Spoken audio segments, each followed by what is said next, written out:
Sir एक बात बताओ, ये जो गर्मियों की सब्जियां हैं, सर्दियों की सब्जियां हैं, बरसाती सब्जियां सब अलग-अलग होती हैं या एक ही पौधे से पूरे साल चलता है? नहीं नहीं, एक से कोई नहीं चलता और ना ही कोई हर महीने सब्जी लगाने की ज़रूरत पड़ती है। कई जगह मैंने देखा है कि चैनलों पे हर महीने मई में लगाएं, जून में लगाएं, जुलाई में लगाएं, अगस्त में लगाएं। तो ऐसा कुछ भी नहीं होता कि हर महीने आपको सब्जी लगानी होती है। सब्जी का देखिए मेनली 3 सीज़न होते हैं, एक गर्मी का, एक सर्दी का और एक बरसात का। 3 सीज़न होता है और ख़ासकर जो है देसी सब्जियाँ, तो अब हमारा अब लगेगा 15 मई से 15 जुलाई के बीच में आप जो देसी सब्जियां हैं उसके बीज बो सकते हैं, जिसको हम कहेंगे रेनी सीजन की सब्जियों के बीज। ये इस टाइम इसलिए लगाया जाता है कि इसकी लंबी बेल होती है और प्योर देसी सब्जियां जो हैं वो हमारे पास अवेलेबल होती हैं। लेकिन और कई लोग लेते हैं, वो गर्मियों वाली सर्दियों वाली जो भी लगा देते हैं, दे देते हैं। तो इनको लगाने का जो सही समय ये है। अब जैसे ये देखिए, ये हमारी जो है गर्मियों की सब्जियां थी कुछ, जो अब ख़त्म हो जाएंगी। गर्मियों की सब्जियां ख़त्म हो जाएंगी, इसके बाद हमारी अब रेनी सीजन का आ रहा है। रेनी सीजन की सब्जियां कहने का मतलब 15 मई से 15 जुलाई के बीच हम लगा सकते हैं। तो उसमें जो बीज है वो भी दिखाऊंगा, लेकिन उससे पहले जो हमारी कुछ गर्मियों की सब्जियां हैं वो देख लेते हैं। अब लौकी के बाद ये हमारी जो है भिंडी लगी हुई है। तो भिंडी, हाँ ये कहेंगे भिंडी के दोनों सीजन में एक चल जाए तो चल जाएगी। अब ये भिंडी हमारी लगी हुई है, अभी फल रही है और ये कंटिन्यूस फलती रहेगी। अब क्या होगा कि जब बरसात आएगी यानी कि जुलाई में, तो जुलाई अगस्त में हम क्या करेंगे, इतने इतने बड़े पौधे हो जाएंगे, इसको हम नीचे से 1 फुट छोड़ करके और कटिंग कर देंगे। तो नंबर ऑफ़ ब्रांचेस निकल के इसी में जो है हमारी, हम चाहें तो सर्दियों तक यानी कि अक्टूबर नवंबर तक फल ले सकते हैं। बाकी की जो सब्जियां हैं आपको साल में 3 बार, यानी कि एक तो 15 जनवरी से 15 मार्च या 30 मार्च तक लगा सकते हैं और दूसरी जो है हमारी 15 मई से 15 जुलाई के बीच लगा सकते हैं। तीसरी सर्दियों की सब्जियां जो है वो 15 सितंबर से और दिसंबर तक बोई जा सकती हैं। तो आइए आज हम जानते हैं जो हमारी बरसाती सब्जियां हैं वो कितने प्रकार की हैं और कब लगानी चाहिए। ये सारी जानकारी, ये किट मेरे हाथ में है, ये किट खोल करके दिखाऊंगा एक एक सब्जी कि किस किस सब्जी को हम इस बरसाती सीजन में लगा सकते हैं। और जो देसी चाहने वाले हैं, भी देसी सीड, तो इस टाइम की जो सब्जियां होंगी वो देसी सीड की आपको मिलेंगी और आप बड़े आराम से अपने घर में लगा करके इसका लुत्फ़ भी उठा सकते हैं। अभी से लेके नवंबर दिसंबर तक ये फल देता रहेगा। तो दोस्तों हम आज देखेंगे कि बरसाती सीजन में जो देसी बीज लगने वाले हैं वो कौन कौन से बीज हैं और कब लगाएंगे। तो ये देखिए हमारा ये इस तरह का किट है। आप किट भी ले सकते हैं और अलग से भी ले सकते हैं, क्योंकि देखिए सभी की कोई पसंद की बात होती है, तो सभी को सारी चीज़ें पसंद नहीं होती है। दूसरी बात जगह की होती है कि अब इसमें 12-14 किस्म की हैं, तो 12-14 किस्म लगाने के लिए जगह नहीं है। तो ऐसे में हम लूज़ भी दे देते हैं और यहाँ पर क्या ऑथेंटिक मिल जाता है, सीड एक ही जगह पे मिल जाता है। तो ये देखिए मैंने पैकेट खोला और एक एक करके मैं दिखाऊंगा आपको। ये देखिए, जैसे ये है हमारी आकाशी मिर्च, ये लगा सकते हैं। आकाशी मिर्च क्या है, रॉकेट मिर्च, उल्टा लगता है, ये ऐसे की बजाय इस तरह से लगता है। आकाशी मिर्च हो गया। दूसरा सेम की फली, बहुत ही न्यूट्रिशियस, विटामिन मिनरल से भरपूर होता है, देसी। और ये होता है सफ़ेद ब्रिंजल, ये भी देसी में आता है। आजकल देसी खीरा लगने का समय हो जाता है, तो देसी खीरा आप लगा सकते हैं। लोबिया, ये भी बड़ी लंबी लंबी लोबिया होती है और विटामिन मिनरल से भरपूर, आप जानते हैं, बहुत अच्छा फाइबर भी होता है इसके अंदर, तो ये लगा सकते हैं। और ये जो है चुलाई, चुलाई 2 किस्म की होती है, उसको भी आप लगा सकते हैं। तो ये आ गई ग्रीन चुलाई, जो कि पत्तेदार सब्जियों में, पकोड़ा, सब्जी, दाल में किसी तरह से इसको आप खा सकते हैं। आगे आ जाता है ब्रिंजल ग्रीन कलर में। कई लोग इसको घिया समझ लेते हैं, लेकिन घिया नहीं, ये देसी ब्रिंजल की क्वालिटी में आता है। अब घिया की भी बारी आ गई। घिया जो है हमारी लगभग 6 फुट की घिया होती है, देसी घिया, वो सीड हम दे रहे हैं। अब चुलाई दूसरी आ गई, लाल वाली। आप लोग जैसा जानते हैं कि हमारी बॉडी को कलर थेरेपी की भी आवश्यकता होती है। कलर थेरेपी की होती है, अरोमा थेरेपी की होती है। तो ये कलर थेरेपी में जो इस तरह का कलरफुल जो है, ये हम आर्टिफिशियल कलर खाते हैं, उसके बहुत सारे नुकसान हैं। लेकिन ये नेचर ने जो कलर दिया है, नेचुरल कलर खाने से बहुत बेनिफिट आपको मिल जाता है दोस्तों।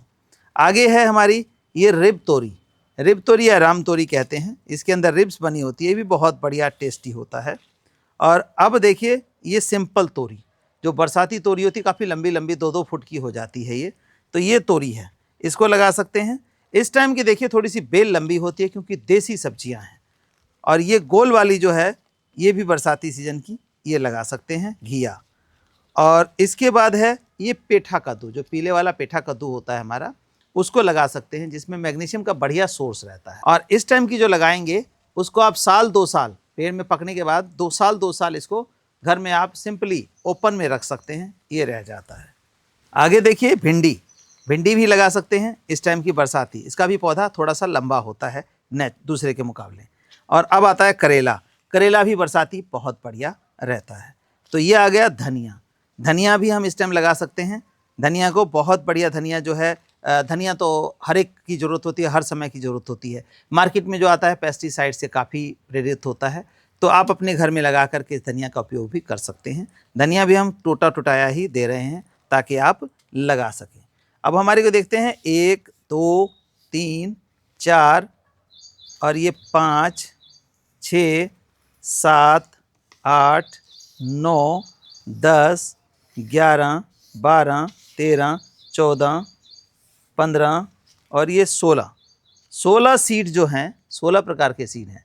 पूरा किट लें तो भी ले सकते हैं, और अगर आप चाहते हैं कि नहीं हमें चूज़ करके लेना है कि जो पसंद है वही लेना है, या कई बार जगह की कमी होती है, तो उस तरीके से भी आप इनको लेके लगा सकते हैं। लगाने का क्या तरीका है वो भी थोड़ा सा बता देता हूँ। तो हम इनको कैटेगराइज कर लेंगे कि किसको हमें पौध तैयार करनी है, किसको भिगो के लगाना है और किसको डायरेक्ट लगाना है। तो हमारी 3 कैटेगरी होगी। अब पहले कैटेगरी लेते हैं जिनको हमें भिगो के लगाना है। इस टाइम कोई आपको सीडलिंग तैयार करने की ज़रूरत नहीं है, भिगो के रात भर डायरेक्टली आप लगा देंगे तो लग जाएगा। तो ये देखिए भिगो के डायरेक्टली लगाने वाला तोरी हो गया, और ये लोबिया हो गया, ये रिब तोरी हो गया, ये सेम की फली हो गई, और ये हमारा खीरा हो गया, ये देखिए खीरा हो गया, और ये घिया हो गया लंबे वाला, और ये हमारी हो गई घिया गोल वाली, ये करेला हो गया, और ये भिंडी हो गई, और ये हमारा धनिया हो गया। तो इनको हमें क्या करना है, ओवरनाइट सोक करना है। लेकिन ये धनिया जो है आपका, ये धनिया को हमें 72 आवर्स यानी कि 3 दिन तक पानी में सोक करना है, फिर ज़मीन में लगाना है। धनिया बहुत हार्ड होता है, तो इसको हम अगर 3 दिन सोक करते हैं तब जा कर के इसका जो प्रोटीन है वो सॉल्युबल फॉर्म में आता है, तब हमारा बेबी प्लांट इसमें से निकल पाता है। बाकी का जो ये मैंने दिखाया वैरायटी, ये 3 4 5 6 7 8 9, ये 9 वैरायटियाँ जो है ओवरनाइट यानी रात भर भिगो के अगले दिन आप क्यारी में, गमले में, ग्रो बैग में, जहाँ कहीं भी लगाते हैं वहाँ इसको लगा सकते हैं। हाँ, ये भी एक और रह गया था, एक ये कद्दू है, ये भी ओवरनाइट सोक करके ही हम लगा देंगे। 10 हो गए। अब हमारे पास ऐसे आते हैं जिनको डायरेक्ट बो देंगे। तो ये चुलाई जो है इसको ना भिगोने की ज़रूरत है, ना जर्मिनेट करने की ज़रूरत है। इसको मिट्टी में डालिए और मिट्टी को अच्छे मिलाइए, पानी डालिए, आप देखेंगे कि तीसरे दिन ये सारी जर्मिनेट हो रही हैं आपकी। तो ये जर्मिनेट आपकी तीसरे दिन हो जाएंगी चुलाई। इसको हम डायरेक्ट ज़मीन में लगा सकते हैं। तो ये 2 चीज़ें ये हो गई। अब हमारे पास आ जाती हैं 3 कैटेगरी हैं, जिसमें ग्रीन ब्रिंजल है, वाइट ब्रिंजल है और आकाशी मिर्च है, ये देखिए। तो इन बीजों को क्या करना है, इन बीजों को देखिए कैसे लगाना है। इनको ओवरनाइट यानी कि रात भर पानी में भीगने दें, अगले दिन किसी भी कटोरे में ले लें या ज़मीन में ले लें, कोई अगर आपका गमला हो तो उसमें ले लें तो बहुत बढ़िया है। इसको हमें करनी पड़ती है पौध तैयार, यानी कि सैपलिंग्स तैयार करनी होती है। तो इन तीनों को रात भर भिगोएंगे और अगले दिन उसके अंदर छिड़क के उसके ऊपर आधा इंची 1 इंची मिट्टी की लेयर डालेंगे, पानी डालेंगे। तो ये 4 से 5 दिन में, मैक्सिमम 8 दिन के अंदर जर्मिनेट हो जाती हैं आपकी। और जर्मिनेट होने के बाद थोड़ा थोड़ा पानी डालिए, लिक्विड फर्टिलाइज़र दें। 1 महीने के अंदर, कहने का मतलब आप 15 मई के बाद बोते हैं तो 15 जून तक जो है इसकी पौध, छोटी छोटी सैपलिंग 3 इंच की, 2 इंच की, 4 इंच की तैयार हो जाएंगी। फिर उसको आप वहाँ से उखाड़ के अपने गमलों में, ग्रो बैग में या ज़मीन में, जहाँ कहीं भी आप लगाना चाहें वहाँ पे इनको ट्रांसफ़र कर सकते हैं। तो बहुत अच्छी यील्ड देता है, इनको डायरेक्ट नहीं लगाना है। तो आपने देख लिया हमारी 3 कैटेगरी, तीनों कैटेगरी को अलग अलग तरीके से लगाना है। और हमारी गाइडेंस जो है हमेशा साथ रहती है। YouTube channel Sameer Singh garden subscribe कर लें अगर नए हैं तो, और हैं तो ऑलरेडी आपको पता ही है। तो हमारी गाइडेंस टाइम टू टाइम रहती है कि कब आपको खाद देना है, कब कोई बीमारी आ गई तो उसमें दवाई देना है। टोटल ऑर्गेनिक हम प्रोसेस बताते हैं। और फिर एक बार बता दूं मैं कि ये जो हमारी सारी सब्जियां हैं, ये इस टाइम की देसी सब्जियां होती हैं। जो लोग देसी के शौकीन हैं उसको बिल्कुल बढ़िया सीड मिलेगा आपको। अगला हमारा ये है कि अगर आप चाहते हैं गार्डनिंग सीखना तो हमारे चैनल समीर सिंह गार्डन को सब्सक्राइब करिए। उस पर एक लिंक आएगा जो लाइव में हम लाइव सेशन देते हैं वीक में 2 दिन, और वो होता है वेडनेसडे 5 to 6 PM शाम को, और सैटरडे 5 to 6 PM शाम। तो 2 दिन जो है लाइव सेशन है जो कि फ्री ऑफ कॉस्ट है बिल्कुल। वहाँ पे आप अपनी गार्डनिंग सीख सकते हैं फ्री ऑफ कॉस्ट और अपने क्वेश्चंस पूछ सकते हैं, जो भी आपको क्वेरी है गार्डनिंग के बारे में। और व्हाट्सएप नंबर 9996928517, उस पर आप डाल करके अपनी क्वेरी, कोई भी क्वेश्चन, जो पौधे में खराबी आ रही हो, कोई बीमारी आ रही हो, कोई पौधा बढ़ नहीं रहा हो, कोई पौधा जल रहा हो, हर तरह के पौधों से रिलेटेड समाधान आपको मिल जाता है घर बैठे। धन्यवाद दोस्तों।